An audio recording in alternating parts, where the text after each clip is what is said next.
It is excellent news that the Supreme Court has passed yesterday about the electoral bond. Don't do these secret deals. State Bank of India must release all before March 13th and to the Election Commission, who has given hundreds and thousands of crores to these corrupt parties. చూడండి, దేశాన్ని రక్షించడానికి hope ఉందని ఇదే రుజువు. నిన్న supreme court ఏమని తీర్పిచ్చింది? ఈ Modi government కు వ్యతిరేకంగా, మోదీ తొత్తుల పార్టీలకు వ్యతిరేకంగా అదానీ అంబానీ లాంటి వాళ్ళకి 25 లక్షల కోట్లు, అంటే మన తెలంగాణ ఆంధ్ర 10 సంవత్సరాల బడ్జెట్ అనుకోండి ఒక రాష్ట్రానికి, రుణమాఫీ చేసేశారు. ఎందుకు? వాళ్ళు 100,000 కోట్లు బినామీ కంపెనీల ద్వారా సీక్రెట్ గా ఈ పొలిటికల్ పార్టీకి, ముఖ్యంగా బీజేపీకి, పెద్ద పార్టీలకి డబ్బులు ఇస్తున్నారు. ప్రజాశాంతి పార్టీకి రూపాయి ఎవడేపట్ల ఎలక్ట్రల్ బాండ్స్ ద్వారా. కనుక సుప్రీంకోర్టు ఏం తీర్పిచ్చింది? ఇలాంటి సీక్రెట్ డీల్స్ కుదరదు. మార్చి 6వ తారీఖు లోపుని మీరు ఎలక్షన్ కమిషన్ కి state bank of India release చేయాలి. మార్చి 13 లోపుని వాళ్ళ పేర్లన్నీ ప్రచురించాలని. కానీ దిక్కేది సుప్రీంకోర్టు తీర్పుని హర్షిద్దాం. మీడియా మిత్రులు భయపడకండి. మోదీ తొత్తులై ఇప్పుడు చూడండి, అడిగినన్ని సీట్లు టీడీపీ ఇవ్వకపోతే జగన్ ద్వారా మరలా చంద్రబాబు నాయుడిని అరెస్ట్ చేయడానికి ప్లానింగ్ ఉంది.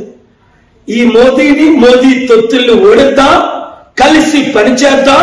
ప్రజాశాంతి పార్టీకి 7569441275 కి 100 రూపాయలు ఇచ్చిన వాళ్ళు 100 ఇవ్వండి, 1,00,000 ఇచ్చిన వాళ్ళు 1,00,000 ఇవ్వండి.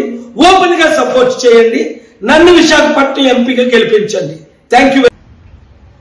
It is excellent news that the Supreme Court has passed yesterday about the electoral bond.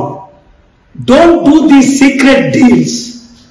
State Bank of India must release all before March 13th and to the Election Commission, who has given hundreds and thousands of crores to these corrupt parties.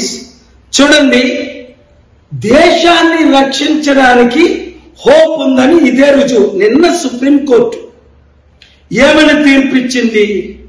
ఈ Modi government కు వ్యతిరేకంగా, మోదీ తొత్తుల పార్టీలకు వ్యతిరేకంగా అదానీ అంబానీ లాంటి వాళ్ళకి 25 లక్షల కోట్లు, అంటే మన తెలంగాణ ఆంధ్ర 10 సంవత్సరాల బడ్జెట్ అనుకోండి ఒక రాష్ట్రానికి, రుణమాఫీ చేసేశారు. ఎందుకు? వాళ్ళు 100,000 కోట్లు బినామీ కంపెనీల ద్వారా సీక్రెట్ గా ఈ పొలిటికల్ పార్టీకి, ముఖ్యంగా బీజేపీకి, పెద్ద పార్టీలకి డబ్బులు ఇస్తున్నారు. ప్రజాశాంతి పార్టీకి రూపాయి ఎవడేపట్ల ఎలక్ట్రల్ బాండ్స్ ద్వారా. కనుక సుప్రీంకోర్టు ఏం తీర్పిచ్చింది? ఇలాంటి సీక్రెట్ డీల్స్ కుదరదు. మార్చి 6వ తారీఖు లోపుని మీరు ఎలక్షన్ కమిషన్ కి state bank of India release చేయాలి.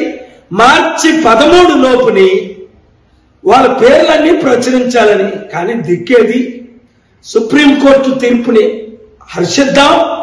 మీడియా మిత్రులు భయపడకండి. మోదీ తొత్తులై ఇప్పుడు చూడండి, అడిగినన్ని సీట్లు టీడీపీ ఇవ్వకపోతే జగన్ ద్వారా మరలా చంద్రబాబు నాయుడిని అరెస్ట్ చేయడానికి ప్లానింగ్ ఉంది. ఈ మోదీని, మోదీ తొత్తుల్ని ఓడిద్దాం, కలిసి పనిచేద్దాం. ప్రజాశాంతి పార్టీకి 7569441275 కి 100 రూపాయలు ఇచ్చిన వాళ్ళు 100 ఇవ్వండి, 1,00,000 ఇచ్చిన వాళ్ళు 1,00,000 ఇవ్వండి. ఓపెన్ గా సపోర్ట్ చేయండి. నన్ను విశాఖపట్నం ఎంపీగా గెలిపించండి. Thank you.